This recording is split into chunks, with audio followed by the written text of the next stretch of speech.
Hello everyone. এবার কক্সবাজারের ব্লগে আমরা কোথায় থাকলাম, কোথায় খেলাম সবকিছু থাকবে এই ব্লগে। So keep on watching. ফার্স্টেই আমরা চলে যাই আমাদের বুকিং দেওয়া হোটেলে। আমরা এবার ছিলাম হচ্ছে উইন্ডি টেরেস বুটিক হোটেলে। এটা একটা 3 স্টার মানের হোটেল বলা যায়। খুবই ছিমছাম, খুবই পরিষ্কার এবং বিহেভিয়ার ওনাদের অনেক ভালো। আমার কাছে ওনাদের সবকিছু অনেক ভালো লেগেছে। ওনাদের নিচের বসার সিটিং অ্যারেঞ্জমেন্টটাও অনেক বেশি নাইস ছিল এবং ওনারা ফুডও সার্ভ করে থাকে বিভিন্ন ধরনের। নিচে আপনারা বসে ফুড, আইসক্রিম সব ট্রাই করতে পারেন। দেন আমরা লিফটে করে চলে যাচ্ছি আমাদের রুমে। আমাদের রুম ছিল 3rd ফ্লোরে।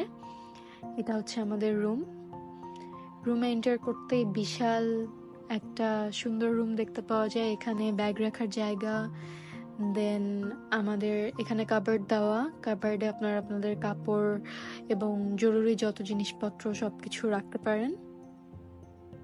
তারপর এখানে একটা বড় আয়না দেওয়া, এটা মিরর সেলফির জন্য বেস্ট। তারপর আমরা দেখতে পাই বড় একটা টিভি দেওয়া আছে এবং ওয়ার্ক টেবিল দেওয়া আছে, সাইডে একটা সোফা দেওয়া আছে এবং শেয়ার পর্দা দেওয়া আছে এবং বেডটা অনেক বেশি কমফোর্টেবল এবং অনেক কুইন সাইজের একটা বেড ছিল আই থিঙ্ক। দেন আমরা ওয়াশরুমের দিকে চলে যাচ্ছি।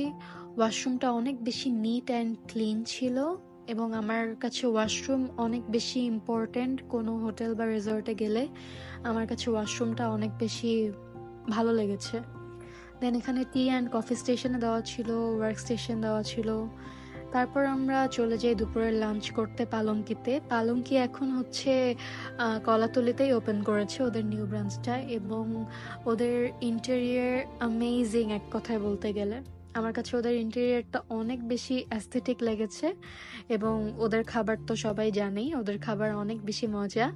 আমি এখানে মেনু দেখছিলাম যে আমরা কি অর্ডার করব। তারপর আমরা অর্ডার করে ফেলি হচ্ছে ভাত, ডাল, লইট্টা মাছ, ভেটকি পাতুরি এবং খাসির মাংস চুই ঝাল দিয়ে। সব খাবারই অনেক ভালো ছিল, অনেক মজা ছিল। ভেটকি পাতুরিটা আমি এত বেশি মিস করছিলাম, এটা আমার অনেক বেশি ফেভারিট। বাট লইট্টার পরিমাণটা প্রাইস অনুযায়ী অনেক অল্প ছিল, সো এটা তাদের আমার মনে হয় অনেক ভালো করা উচিত। এবং পাতুরিটা তো বেস্ট। ভেটকি পাতুরির উপরে ওদের কোনো ডিশই নাই, ভেটকি পাতুরি আর হচ্ছে ঘি দিয়ে ডাল।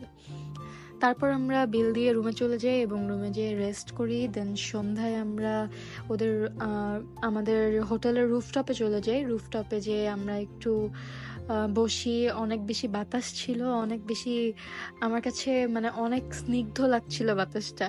দেন আমরা রুফটপে কিছুক্ষণ টাইম স্পেন্ড করে আমরা রাতের ডিনার করতে চলে যাই প্রাসাদ প্যারাডাইসের যেই রেস্তোরাঁটা আছে ওটাতে।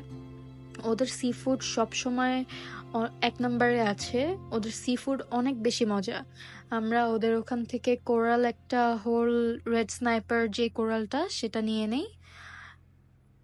দেন আমরা খাবারের দিকে চলে যাই। খাবার অনেক বেশি মজা ছিল, অনেক বেশি মজা ছিল। আপনারা যারা সি ফুড ট্রাই করেননি অবশ্যই প্রাসাদের সি ফুড ট্রাই করবেন। এবং বসার জায়গা থেকে সেদিন ফুলমুন ছিল, সো আমরা ডিনারটা অনেক বেশি এনজয় করি। ফুলমুন থাকায় আমাদের অনেক বেশি আর বাতাস ছিল, সো অনেক বেশি ভালো লাগছিল।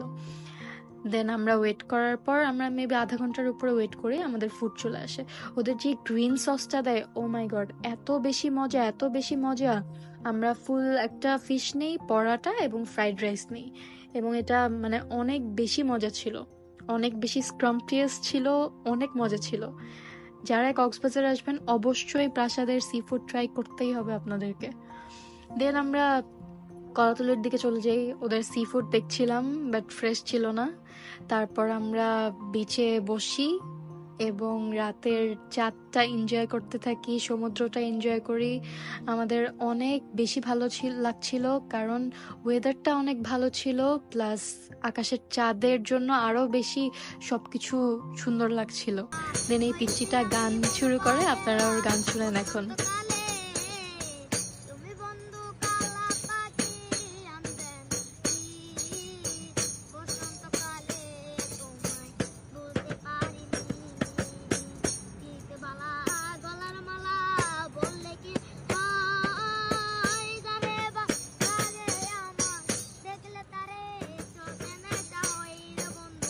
ওর গান আমাদের অনেক ভালো লাগে। সো আজকের মতো এইটুকুই, নেক্সট ব্লগে আবার দেখা হবে। Thanks for watching.